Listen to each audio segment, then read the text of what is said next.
Прыязджаюць з правяраннямі нават уначы. Праваабаронцы адзначаюць пільную ўвагу да асуджаных на гэтак званую хатнюю хімію. За парушэнне могуць даслаць на сотні, а за 3 узмацніць пакаранне і перавесці ў калонію. З'ява мае масавы характар. Вы глядзіце «Аб'ектыў», з вами Юлія Лабанова, вітаю, і сёння ў выданні. Танк падбіл чырвона-белым сцягам. Беларускія ВРы бяруць удзел у аперацыі ЗСУ ў Курскай вобласці. Заходили как нож в масло. Очень легко все прошло. У Менску распачаўся суд у справе дыверсіі на аэрадроме ў Мачулішчах. Выракам можа стаць смяротнае пакаранне. Мы зараз назіраем, што расейцы да мінімуму звялі сваю актыўнасць у Беларусі. І гэта для нас, для украінцаў, бясспрэчны пазітыў. Як набліжаныя да Лукашэнкі выкарыстоўваюць БелАЗ для ўласнага ўзбагачэння. Гаманец Лукашэнкі гэта не толькі нейкае канкрэтнае прозвішча канкрэтнага там маленькага беларускага алігарха ці нейкай структуры. Гаманец гэта ўвесь бюджэт. Украіна паспяхова працягвае аперацыю ў Курскай вобласці Расіі. Накоплены за 2 тыдні абменны фонд можа рэзка павялічыцца. ЗСУ за некалькі дзён знішчыла ўсе 3 масты на рацэ Сейм, што можа пакінуць без забеспячэння некалькі тысячаў расійскіх вайскоўцаў. Падрабязней пра курскую аперацыю і рэакцыю на яе Лукашэнкі Андрэй Суджыц.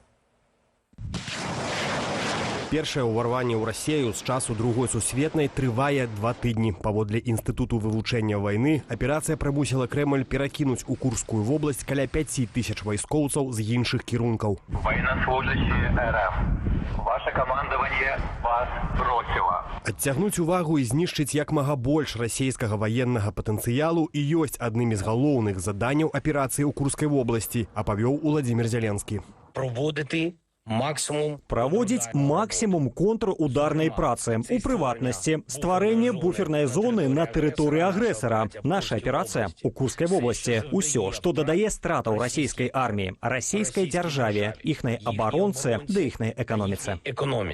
Адметна, што ў складзе 225-га асобнага штурмавога батальёну, што першы ўваходзіў у Курскую вобласць, былі і беларусы.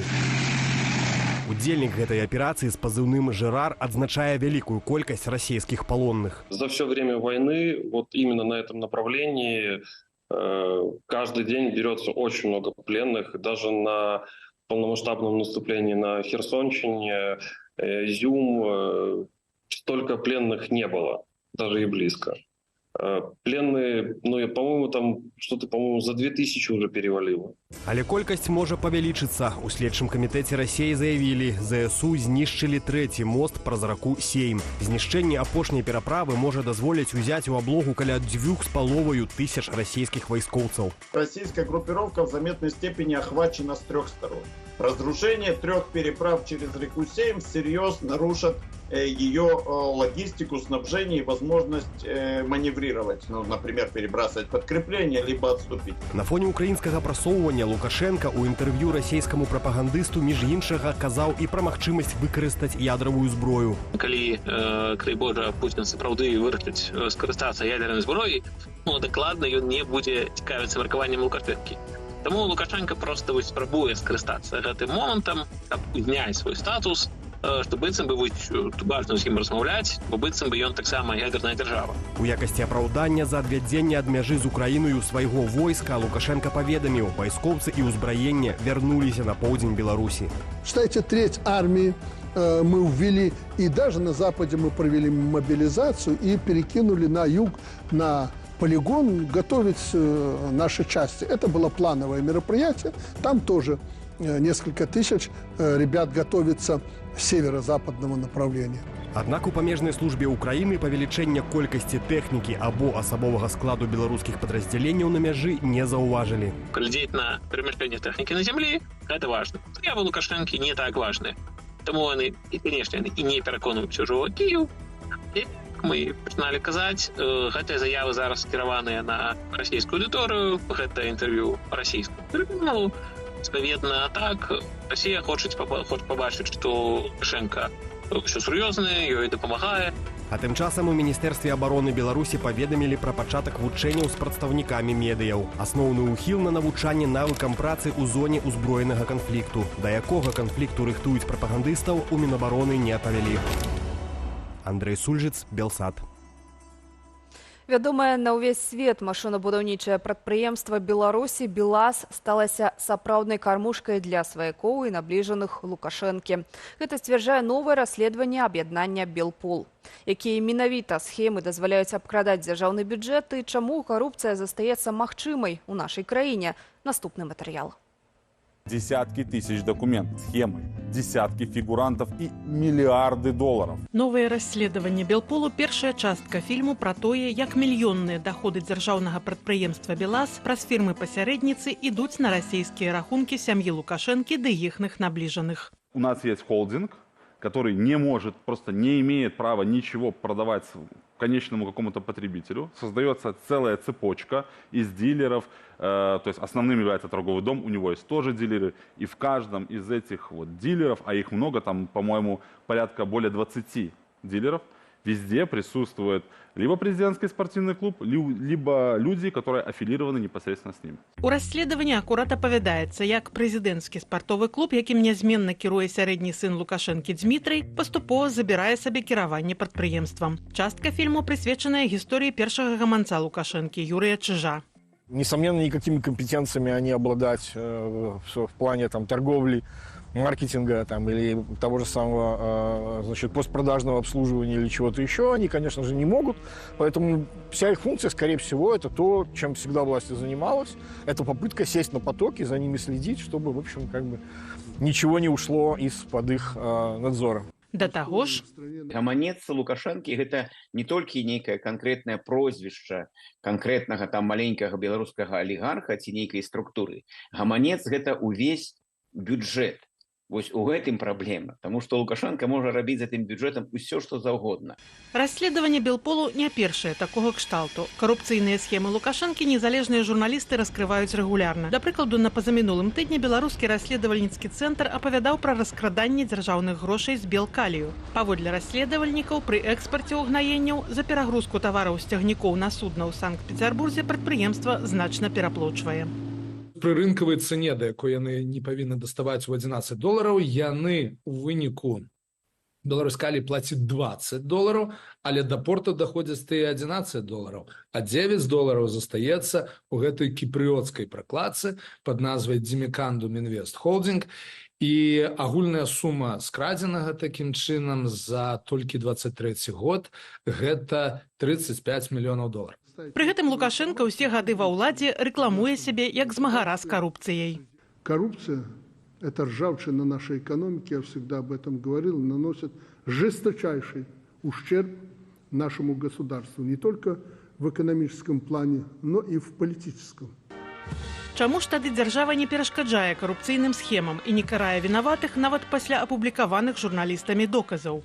У нармальнай цывілізаванай краіне, там, дзе карупцыя гэта зло, там існуе шмат магчымасцей змагання. Напрыклад, змагання з карупцыяй. Напрыклад, там ёсць парламент, які можа выкарыстоўваць свае кампетэнцыі. Там ёсць сілавыя структуры. Там ёсць незалежныя мас-медыя. У Беларусі нічога гэта не працуе. Чарговым сведчаннем таго, як рэжым выкарыстоўвае БелАЗ для ўласнага ўзбагачэння, Белпол плануе прысвяціць яшчэ 2 фільмы. Працяг раскрыцця карупцыйных схемаў найвышэйшага ўзроўню будзе. Ірына Дарафейчук, Белсат.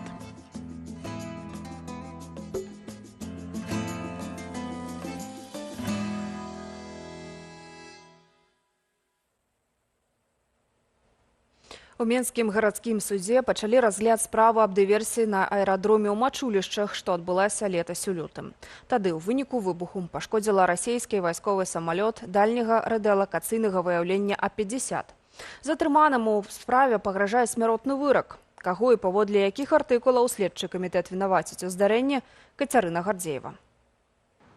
У Менску 12 асобаў вінаваціць адразу паводле 11 артыкулаў крымінальнага кодексу, у тым ліку за акт тэрарызму і здраду дзяржаве. Сярод фігурантаў справы кіраўнік байполу Александр Азараў. Яго, як і некаторых іншых, судзяць завочна. Паразы беларускіх СПА гэтак называюць дыверсію на аэрадроме ў Мачулічах, што адбылася 26 лютага летась. Тады праз атаку дронамі на авіабазе, што за 19 кіламетраў ад Менску, быў пашкоджаны расійскі самалёт радыёлакацыйнай выведкі А-50. Це не просто літаючий радар. Гэта не проста лятучы радар, гэта і свайго роду камандны пункт, камандны цэнтр. У Расіі такіх самалётаў няшмат, тых, што яшчэ лётаюць, менш за дзясятак. Адразу пасля здарэння кіраўнік байполу Александр Азараў раскрыў некаторыя дэталі аперацыі. Маўляў, дыверсію здзейснілі удзельнікі плану «Перамога» у супрацу з ЗСУ. Были использованы дроны, произошло 2 взрыва. Вот один в районе тарелки, а другой в районе фюзеляжа. У выніку лакатары самалёта, які каардынаваў ракетныя атакі па тэрыторыі Украіны, былі выведзеныя з ладу. Самалёт коштам $330 мільёнаў адаслалі на ремонт у расійскі Таганрог. А-50 – это очень чувствительный самолет. То есть, если вы повредите очень уникальное разведывательное оборудование, которое там находится, я подчеркну, что это сделали не в России, не в Беларуси, а в Советском Союзе. Немножко другое дело. Когда вы минимально повредите оборудование, я думаю, что Россия уже не сможет его восстановить. Пазней з аэрадрому вывели і астатнюю расійскую баявую тэхніку. 11 верталётаў Ми-8 і Ми-24. Стало ясно, што Мачулішчы не ёсць бяспечным аэрадромам для размяшчэння расійскай авіятэхнікі. І мы цяпер назіраем, што расейцы да мінімуму звялі сваю актыўнасць у Беларусі. Гэта для нас, украінцаў, бясспрэчны пазітыў. Дыверсія моцна ударыла па іміджы Лукашэнкі. Дыктатару, хаўрусніку Пуціна ў вайне супраць Украіны, давялося тлумачыць, чаму беспілотнікі з выбуховым набоем далецелі да вайсковага аб'екта бесперашкодна. Избрали маленький беспилотник, потому что если бы они использовали большой, то системы нашего слежения, конечно, бы его отследили. Неўзабаве пасля інцыдэнту пачаліся затрыманні. Галоўным фігурантам справы і выканаўцам дыверсіі следчы камітэт назваў грамадзяніна Украіны Мікалая Швяца. Пазней ён трапіў у спіс на абмен ваеннапалоннымі і яго вызвалілі сёлета ў чэрвені. Сёння украінца судзяць завочна. Ах, обменяли! Как так обменяли? Ну так вы радуетесь, что ваш человек сегодня в Украине. Паводле беларускага заканадаўства фігурантам справы пагражае нават смяротнае пакаранне. Судебнае паседжанне пройдзе ў закрытым рэжыме. Кацярына Гардзеева, Белсат.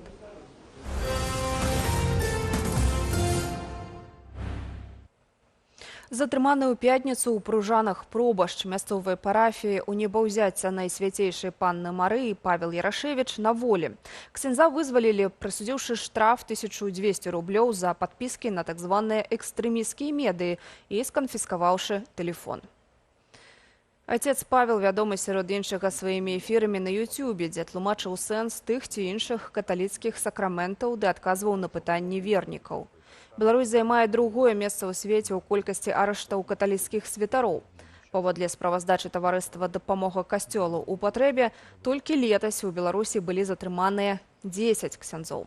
На першым месцы Нікарагуа. Там за той жа перыяд пад варту ўзялі 46 каталіцкіх святароў. З некалькіх дзясяткаў да амаль 9 сотняў, гэтак паводле пралукашэнкаўскага актывіста Юрыя Васкрасенскага. Апошнім часам вырасла колькасць прашэнняў аб памілаванні. Іх нібы пішуць асобы, асуджаныя за закалоты ў 2020 годзе, то бок палітычныя вязні. Спраўдзіць словы Васкрасенскага няма магчымасці. Сёлета ў ліпені ад праваабаронцаў пачала паступаць інфармацыя, што палітзняволеным, тэрміны якіх сканчваюцца, прапануюць напісаць прашэнне дзеля памілавання. Аднак такі ліст не дае гарантыяў вызвалення. Праваабаронцам вядомыя выпадкі, калі тых, хто напісаў прашэнне, у выніку судзілі паўторна. Раней абраная прэзідэнтка Беларусі Святлана Ціханаўская заклікала не даваць ацэнак выбару палітзняволеных, якія выйшлі на свабоду праз выкананне тых ці іншых умоваў прадстаўнікоў рэжыму. Паводле ж прапаганды, ў мінулую пятніцу Лукашенко падпісаў прашэнне аб памілаванні 30 палітвязняў. Іхных прозвішчаў дагэтуль не назвалі. Рэжым Лукашэнкі больш актыўна кідае за краты сваіх апанентаў. Праваабарончы цэнтр «Вясна» падлічыў, што прынамсі 170 асобаў асуджаныя ў ліпені паводле крымінальных палітычных справаў. Раней чыноўнікі анансавалі змякчэнне крымінальнай адказнасці ў Беларусі. Ці закране на тых, хто трапіў пад палітычны пераслед, апавядзём у наступным матэрыяле. Пакаранне без пазбаўлення волі. У Беларусі могуць змякчыць крымінальную адказнасць для тых, хто ўпершыню здзейсніў няцяжкае злачынства. А менавіта для няпоўнагадовых, інвалідаў першай групы, жанчын і адзінокіх мужчынаў, якія выхоўваюць дзяцей да 14 гадоў. Я бы хутчэй гэта бачыла не як лібералізацыю, а як проста занатаванне той практыкі, якая, ў прынцыпе, павінна існуе больш-менш. Это, возможно, такой тренд, связанный с необходимостью сократить количество людей, которые пребывают в зонах лишения свободы, а перейти на штрафы. Это даже выгодно для государства, поэтому они вот такие методы применяют. Гэткую лібералізацыю прадугледжвае законапраект, ініцыяваны Лукашэнкам для зменаў крымінальнага ды іншых кодэксаў. Аднак яна не закране тых, каго вінаваціць у гэтак званых экстрэмісцкіх злачынствах, у тым ліку і няпоўнагадовых. Так званыя экстрэмісцкія артыкулы гэта па сутнасці тое, што невіноўныя людзі сядзяць за палітычную пазіцыю нязгоды з уладай Лукашэнка.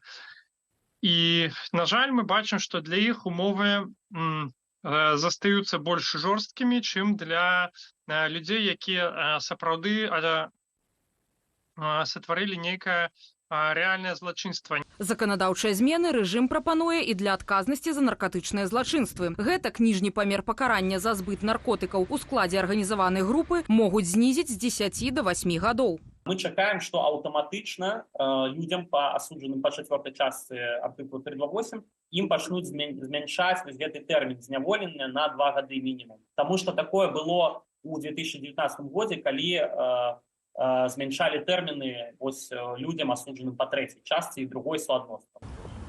Больш мяккія віды пакарання, як вынікае з ініцыяванага Лукашэнкам законапраекту, дадалі ў 65 складаў злачынстваў. Каля траціны з іх цяпер прадугледжваюць толькі пазбаўленне волі. Але ў будучыні варта цалкам перагледзець крымінальнае заканадаўства.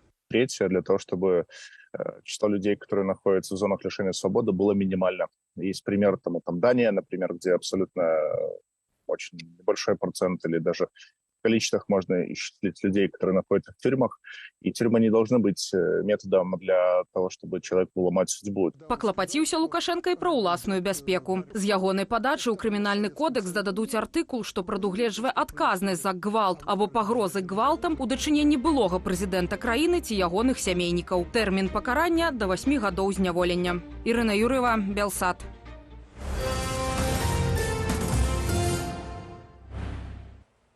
Асацыяцыя беларускага бізнесу за мяжою даслала ў канцылярыю прэм'ер-міністра Польшчы Дональда Туска ліст на падтрыманне тэлеканалу «Белсат». У ім падпісанты адзначаюць важную ролю нашага каналу ў барацьбе з дэзінфармацыяй і просяць польскія ўлады захаваць яго цяперашнюю структуру. Зварот з аналагічным пасылам запісалі і ваяры палка Каліноўскага. Мы, беларускія добраахвотнікі ваяры палка імя Кастуся Каліноўскага, жадаем выказаць свае словы падтрымкі тэлеканалу «Белсат» ягонаму калектыву. Мы вельмі ўдзячны за ўклад «Белсату» ў інфармацыйнай вайне супраць лукашысцкай і расійскай прапаганды. «Белсат», як буйная медыя, з'яўляецца адным з ключавых чыннікаў на шляху да вызвалення Беларусі ад дыктатуры Лукашэнка і расійскага ўплыву. У дадзеным гістарычным моманце недапушчальна паслабленне каналу. Усё гэта грае на руку толькі лукашысцкаму рэжыму і Крамлю. Таму мы звяртаемся да польскіх уладаў. Уратуйце «Белсат». Захавайце «Белсат» у ягоным актуальным выглядзе і ўзмацніце падтрымку для каналу. Жыве Беларусь! Жыве «Белсат»! Вы настолькі адсталыя, што думаеце, быццам я падарыў кібертрак расійскаму генералу? Гэта неймаверна. Такімі словамі Ілон Маск адрэагаваў на крытыку ў свой адрас пасля выхаду ў суботу неадназначнага відэа ад Рамзана Кадырова. На ім кіраўнік Чачэніі ездзіць аўтамабілем Tesla Cybertruck з прымацаваным на даху кулямётам і хваліцца, што яму машыну падараваў сам Ілон Маск. Спасибо Илону Маску за такой транспорт. Он скоро отправится на СВО. Адметна, што Кадыраў фактычна паўтарыў Лукашэнку. 5 гадоў таму на сустрэчы са школьнікамі дыктатар распавядаў, што мае электракар «Тэсла», падорана, маўляў, нікім іншым, як Іланам Маскам. Тады мільярдэр таксама зняпраўдзіў заяву. Гэта апошняя інфармацыя ў аб'ектыве, далей у эфіры Белсат-Зум, дзе між іншага інтэрв'ю з беларускім ваяром палка Каліноўскага, што браў удзел у аперацыі ЗСУ ў Курскай вобласці. Зычу прыемнага прагляду і добрага вечара.